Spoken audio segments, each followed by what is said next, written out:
Globalization impacts every one of us, likely in more ways than we realize. Particularly, it has a significant impact on women in developing countries. While the opportunities for work arise for women, who for the most part have been housebound, many women have a difficult time transitioning successfully into formal employment. Consider a study available on a factory in India that's held by foreign investors. This factory hires 90% women, many of whom are going to work for the first time in their life. The factory has a large turnaround, so they collaborate with a professor from Stanford University who specializes in HR. What this study reveals is that the number of women who stay long-term is impacted by their trainers. What the experienced trainers are able to provide for these women is help in something that's called work readiness.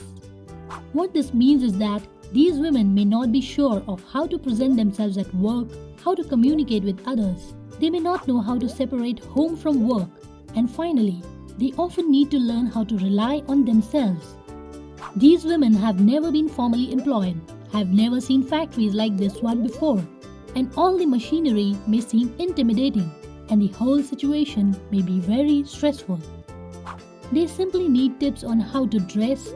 They need to be introduced to others, reminded to drink water regularly, and maybe get a bit of informal counseling. Something in terms of trying not to think about home when they are there.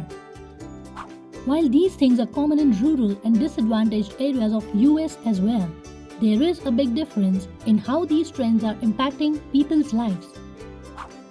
The traditional role of a woman in India, similarly to many developing countries, is one of subordination. By earning a steady income, they are gaining voice, independence, and freedom. These new findings are very important for both sides. Companies that hire these women by implementing methods mentioned earlier get to help the transition and save on hiring and training costs.